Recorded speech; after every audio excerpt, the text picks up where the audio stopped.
salut și bine v-am găsit la Bista24ro.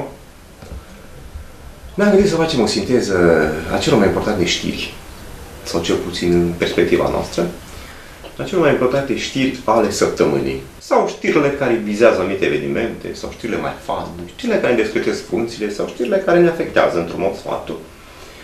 Să le trecem printr-un pic de filtru și să încercăm să sintetizăm ce e mai important, să ridiculizăm ce e de ridiculizat, într-adevăr, să satirizăm ce e de satirizat și, până la urma urmei, să vedem exact unde se încadrează, de fapt,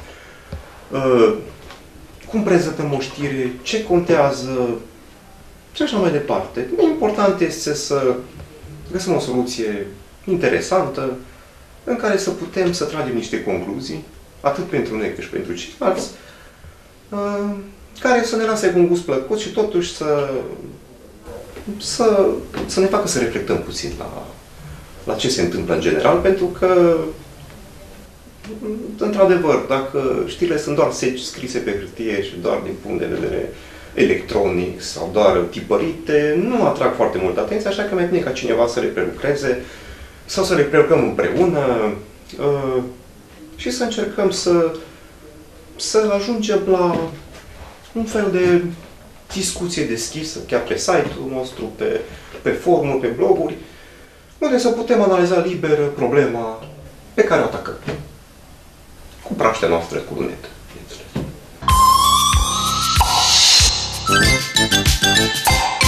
Avem un eveniment cu tentă funny, care frizează ridicolul. Uite agresiunea de agresiunea, este titlul din Bista24ro, în care este vorba despre o reclamantă, Alina C., care acuza un agent de poliție care a agresat-o în discotecă în localitatea Mititei, chiar de ziua ei. Ca să-și rimeze. Mititei, chiar de ziua ei. Tânăra din 25 de ani acuză un agent de poliție aflat în patrulă care ar fi lovit-o după ce acesta i-ar fi refuzat avansurile. În aceeași zi, I.O., de 27 de ani, a sesizat serviciul 112 că Alina C. ar fi fost și victima unei tentative de viol, fiind tot agentul de poliție în cauză. Bun, deci I.O. s-a dus și a declarat la poliție că agentul de poliție nu mai a agresat-o, dar a fi avut o tentativă de viol asupra acestei reclamante, Alina C.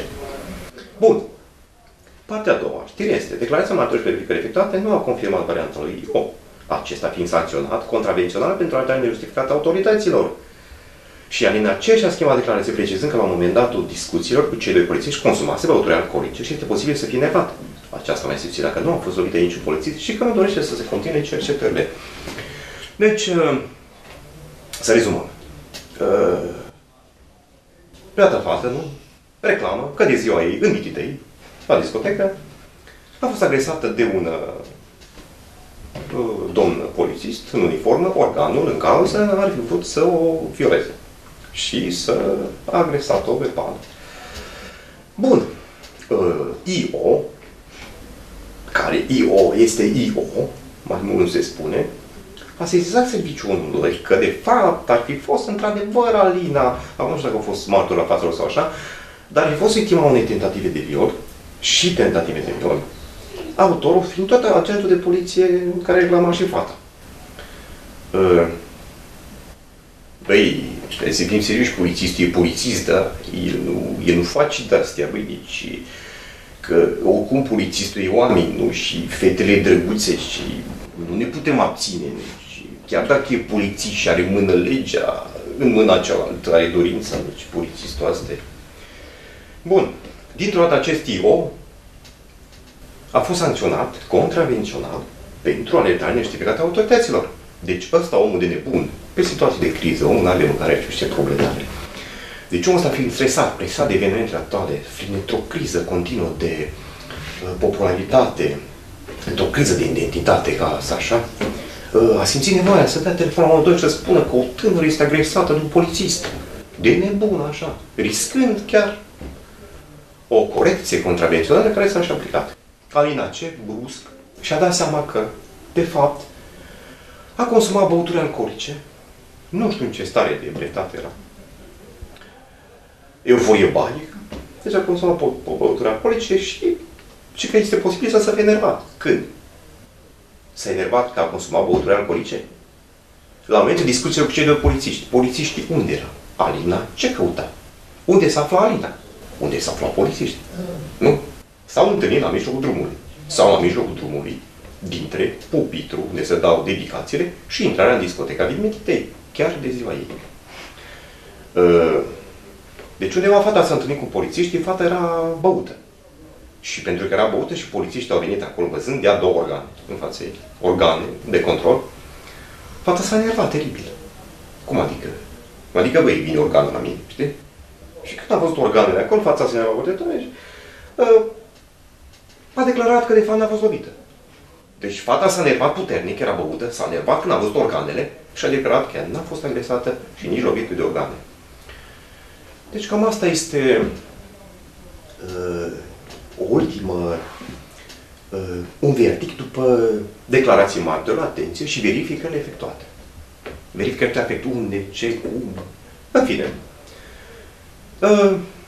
Nici cu reflexii pentru dumneavoastră, vă las să analizați aceste aspecte și ne întâlnim cu următoarea știre.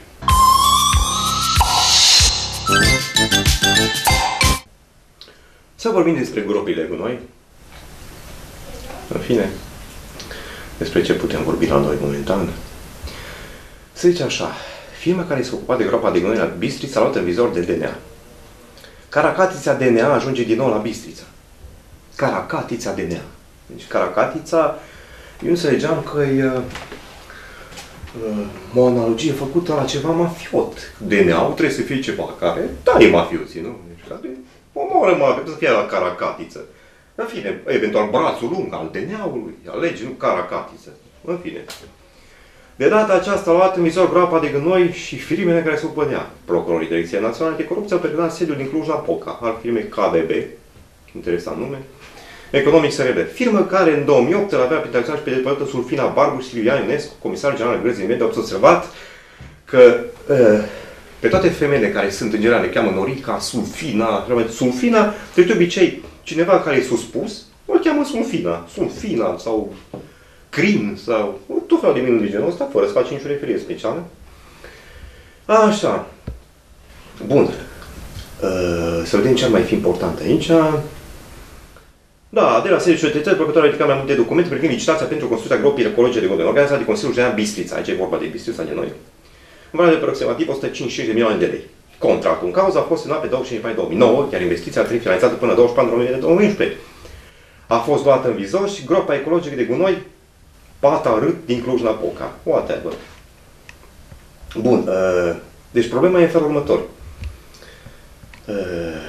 Licitația pentru construcția gropii de gunoi de la Bistrița a fost judecată de grupul IRDEX, Construcții SRL, Societate Economică Funcționator PC, Corneliu Pascu, PC. Așa. Documentul oficial scot în evidență faptul că firma KBB, îmi place numele ăsta, deci firma KBB SRL, asigură servicii de, în ghilimele, asistență tehnică pentru acordarea de sprijin, gestionarea și implementarea sistemului de management integral a deșeurilor. Am avut un coleg, mai mulți, care făceau, tot eu am despre chestia asta, managementul deșeurilor. Managementul deșeurilor. Cum să faci managementul deșeurilor? În fine. Managementul deșeurilor. În România merge. Bun. După 2008, acționarii firmei KBB SRL nu au mai fost făcuți publici. Atât Sulfina apare din nou această Sulfina Barbu, cât și Silvia Ionescu, declarând pentru momentul zilei. Este o chestiune tendențioasă. Ce legătură am eu cu acționaratul din 2008, acum în 2011? Declară Sulfina, ca să vă reamintesc. Acum nu știu cât de important e pentru noi în general, pentru România și pentru Ministra, chestia cu gropile de gunoi, mai ales că având în vedere criza prin care trecem, eu zic că gunoiul se va măcina singur, adică acum reciclăm orice, se reciclează orice, gunoiul se va lăsa încet, încet, această problemă va dispărea de la sine, groapa de gunoi se va topi undeva și probabil că o să ducem o viață mai bună în viitor și o să apară altă groapă de gunoi, că acum, sincer, nu prea aruncă foarte multe deșeuri, așa că Sulfina, eu zic că poți să stea liniștită momentan. Avem destule gunoaie și nu cred că ăsta e subiectul principal al zilei. Avem, bineînțeles, acum o știre din politică care nu poate lipsi. Și anume, Alin Seserman nu recomandă pe Botiș în lupta pentru primăria Bistrița. Citez. Deși Ioan Oltean a anunțat acum ceva vreme pe Anelu Botiș în cursa pentru primăria Bistrița, se pare că colegii din birou municipal sunt mai reținuți, tocmai datorită riscului pe care reprezintă. Cel puțin asta a dat astăzi de înțeles Alin Seserman. Bun. Consiliul Local Alin Seserman susține de asemenea că listele pentru primăria Bistrița rămân deschise, iar cele care doresc să fie sondați trebuie să se prezinte în fața biroului municipal pe derif să spună acest lucru. În fine, nu pot să-mi dau seama cum se prezinte în fața biroului municipal să spun acest lucru verbal, dar nu spune să cere sau ceva de cineva. În fine. În ghilimele, în perioada următoare vom lăsa mai multe personalități, dintre care vor rămâne una sau două, spune Alin Seserman. Completă Consiliul Local Alin Seserman, bineînțeles, scrie aici. Da, deci vor rămâne una sau două. Adică, cum ar veni, avem un concurs, stimați telespectatori, așa mai departe, în care, hai să luăm orice, românii au talent. Deci aici avem concurs unde vor fi anunțat mai mulți participanți de marcă, cunoscuți, din care va rămâne unul sau doi. Deci comentați sau reflectați noastră mai departe despre această exprimare. Cel puțin mie mi-a rămas așa în ceață. Unul sau doi, una sau două. Bineînțeles că pentru prima dată este una, în fine. Întrebat dacă biroul municipal susține pe Anelu Botiș, ca și candidat la primărie Bistrița, Consiliul Local Alin Seserman a răspuns. Biroul municipal nu poate trece cu vederea faptul că întâlnește dificultăți dacă va candida la primărie, pardon. Ce fel de dificultăți, habar nu avem. Sau avem, în fine. În opinia mea, organizația municipală ar putea oferi și altă alternativă. O paranteză cu 3 puncte. Se închide paranteza. Un sondaj în perioada viitoare nu îl va avantaja. Sondajul care vede cine e candidatul democrat-liberal primăria Bistrița se va desfășura în luna august. Deci este un sondaj. Un sondaj care vede cine e candidatul. Să-ți părea că Botiș... în fine, se trece cu vederea faptul că se vor putea întâmpina dificultăți dacă va candida la primărie. Și zice că organizația municipală ar putea oferi și alte alternativă. Destul de coadă de pește. Dar să nu uităm că rămân una sau două persoane.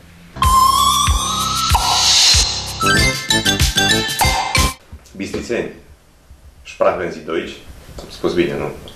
Am făcut Germania, nu? Primarul Bistriței demonstrează din ce în ce mai des dragoste pentru pământurile nemțești cu care suntem și înrodiți. Cu pământurile nemțești suntem și înrodiți. Suntem înrodiți cu pământurile nemțești. Okay. După reuniunea fostului târg de animale livicioare care prin numele Heidenfeld, după cum bine știți, Heidenfeld, în scop turistic, se pare că alte 6 localități companii vor primi denumiri nemțești, lucrările au în scop turistic și unele cum administrativ. Deci, denumiri nemțești, așa. Târgul de animale Heidenfeld, aici avem animale de vânzare, porci, vorba aia, Sprache în zi, vacile, cum le zice la vacile alea? Vacile Holstein și așa, și bere, mai mult bere Holstein să vine. Locuitorii Bistriței ar face bine să obișnuiască, auzi, deci locuitorii Bistriței ar face bine să obișnuiască cu atracția oficială de limba germană, astfel că ne putem aștepta ca în viitor să apară străzi cu denumiri asemănătoare. Desigur, din dorința de a le ușa turiștilor germani drumul prin urbea bistrițeană și de a-i face să se simtă ca acasă. Măcar în ceea ce privește numele localităților, întrucât la alte capitole nu am avea termene de comparație cu cele din Germania. Da. Deci, vorbiți să face bine să obișnuiască cu atracția oficială de limba germană. Da? Putem aștepta ca în viitor să apară străzi cu denumiri asemănătoare. Desigur, din dorință de a ușura turiștilor germani drumul prin urbea bistrițeană și de a face să simtă ca acasă. Deci vom pune indicatoare nemțești în Bistrița pentru ca turiștii nemți, germani care vor veni, să se poată orienta foarte ușor. Dar dacă, Doamne ferește, o să apară un puhoi de turiști, ce să zic, polonezi, care o să-și facă un numeral turistic, ca să nu zic altfel, să viseze Bistrița. Ce naiba facem? Punem indicatoare poloneze? Bun. Că sperăm că rușii nu o să fie cazul, că atunci ar rămâne fără niciun fel de indicator, vă spun sigur, și fără Deci nu o să mai avem administrație. Da. Deci, ideea este că vom schimba indicatoarele după cum bate turistul. Vântul sau vântul turistul. Cam așa ar fi. Eu zic că e bine să ne adaptăm așa la...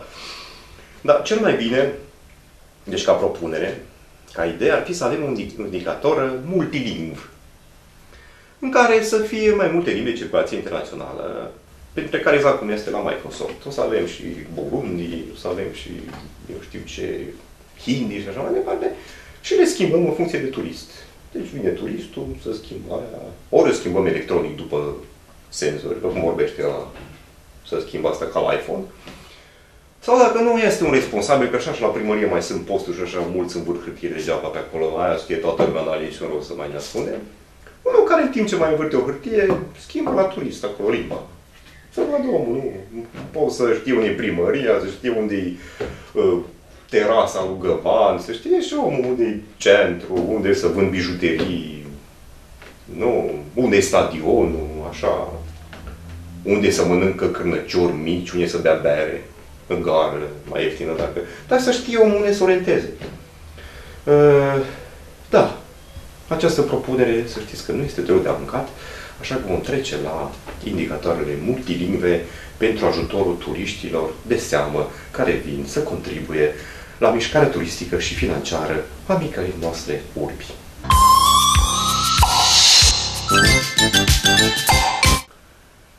Unirea și Viișoara vor fi unite de piste pentru biciclete.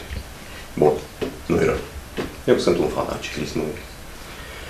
Un nou studiu de fezabilitate se află pe masă reprezentanța municipalității care interesează să amenajeze în cele două localități componente, Unirea și Viișoara, spații de joacă, terenul de sport, dar și o pistă pentru biciclete care le va uni. Viișoara, Unirea. Viceprimarul Andrei Rusu a vorbit astăzi de noile studii de fezabilitate menite să ne ajute să ne mai facem un pas către dezideratul european de civilizație.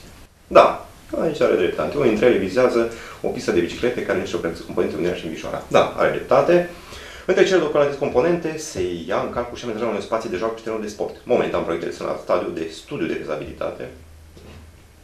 Să sperăm că să le vedem și în lucru, dar în fine. Urmând ca în viitor apropiat să fie prezentate și Consiliului Local. Viceprimarul Andrei Rusu a estimat că pentru investiția necesară ar fi nevoie de 1 milion de euro. Nu comentăm de sume de așa mai departe, că de sume suntem sături, știți cum e treaba. Acum cu terenul de sport și cu spațiul de joacă, mai mult sau mai puțin, da, sunt copii și acolo. Normal, o să deplaseze copiii la oraș să joace. O să joace în locul ăla. Ideea pentru pista de biciclete este extraordinară, având în vedere că la noi, într-adevăr, este privită încă așa, un fel de chestie adiacentă, exact ca și muncitorul care mergea cu tohan la... Deci se ducea în schimburi, când era cu singăritoarea aia. Deci ciclismul la noi nu are încă o cultură cum există în țările europene. Este un cult pentru biciclete, este un cult pentru ciclism, într-adevăr, sunt concursuri, este Turul Franței, Turul Italiei și așa mai departe, sunt sponsori, premii foarte mari și, într-adevăr, e o mișcare sănătoasă care se propagă foarte mult. Problema nu e asta la noi. Deci este foarte bine că se aduce vorba despre așa ceva, se face legătura cu civilizația și legătura cu mișcarea și așa mai departe. Problema noi este că dacă noi facem o pistă de biciclete din Unirea până Viișoara, în condiții circulației, nu din România, din Bistrița, noi va trebui să facem o pistă de biciclete securizată. Nu știu cum. Găsiți voi. Deci securizată, cumva, cu un shield din ăsta. Poți trece în bicicleta să nu ai niciun fel de problemă. Eu nu cred că deci pista de biciclete va fi respectată de vreun șofer de tir sau de vreun din ăsta care transportă ardei sau suc de roșii, să știi ce dracu. Deci, nu, o pistă de biciclete în care omul să se simtă bine la noi încă nu există. Pentru că claxoane, depășiri, du-te mă în întâlniri și așa mai departe, mai vedeți cu badocă, mai nu știu ce, dă-te mă la o parte. Deci, civilizația lipsește, mentalitatea. Pista de biciclete se poate face, da, de punere de vedere financiar și ca și proiect, da, se poate demara tehnic, dar mai avem de lucru, din păcate, în alte aspecte și eu nu o să am niciodată și, într-adevăr, unul care este fan biciclete și că biciclete niciodată am garanția că voi pleca eu, cel puțin în momentul de azi, din Unirea până Viișoara și nu voi fi aclamat, deranjat sau luat de vântul unui tir, trântit pe un copac cu mere, mai ales dacă vine toamna. În fine, deci să lăudăm inițiativa, în rest mai avem de lucru.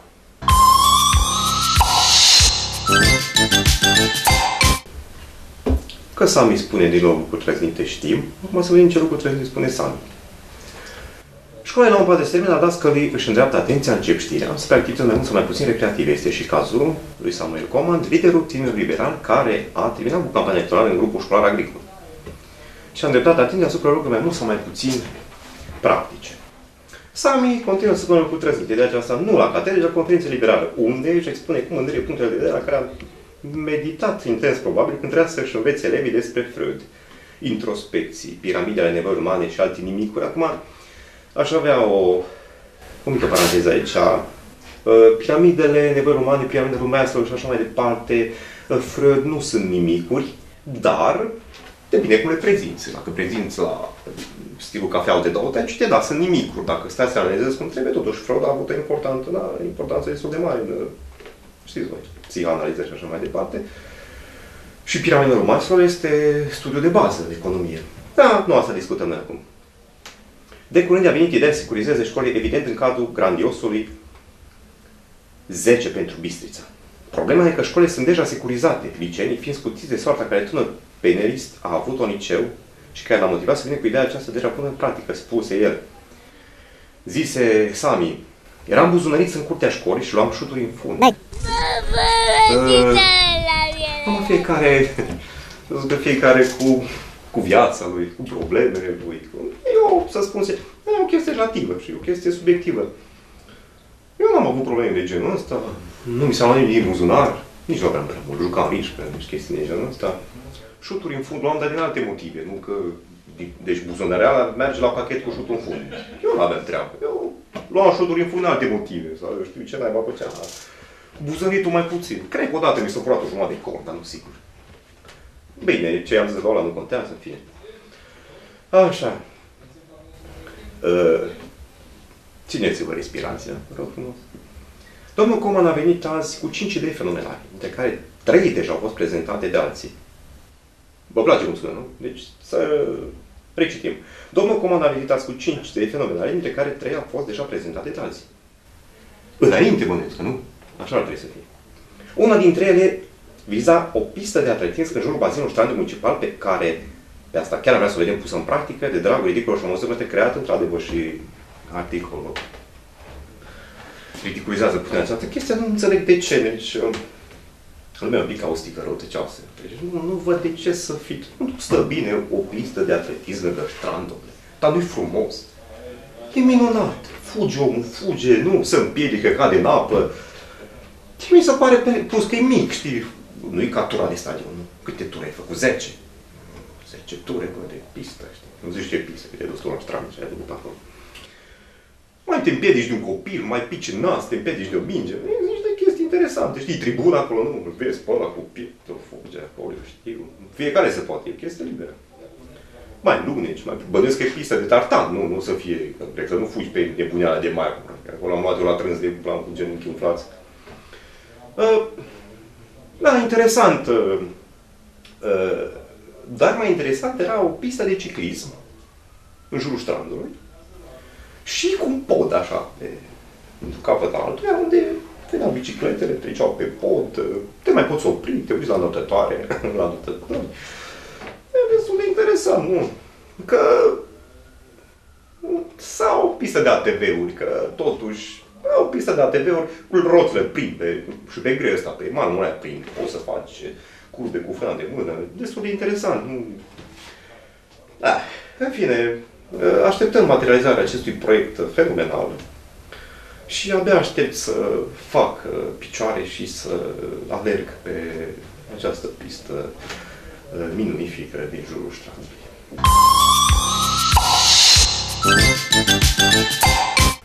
Machete de tragere atacate de hoți. Foarte interesant.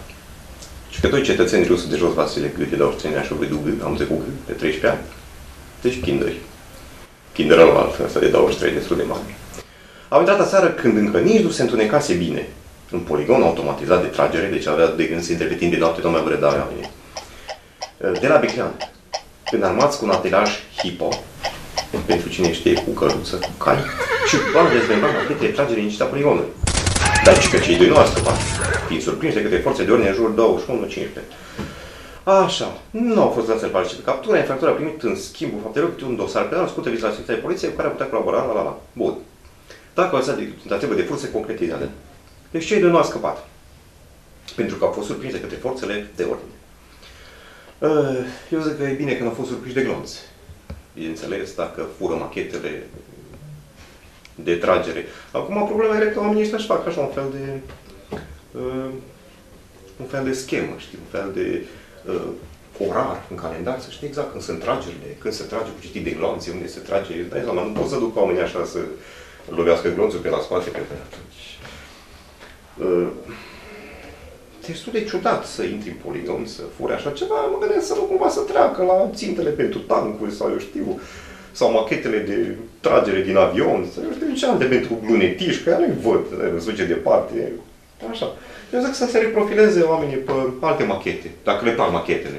Că sunt în magazinele astea pentru Marlboro, cum fac ăștia merchandiseriști pentru Marlboro, pentru, eu știu, cafea sau așa mai departe, că alea nu împușcă nimeni. Nu să-ți dea cu cafea în cap sau nu au niciun fel de... Problema este că să se ferească de glonți. Deci un sfat, prieteni de la mine, băieți, feriți-vă de glonțe, că feriți-vă de glonțe.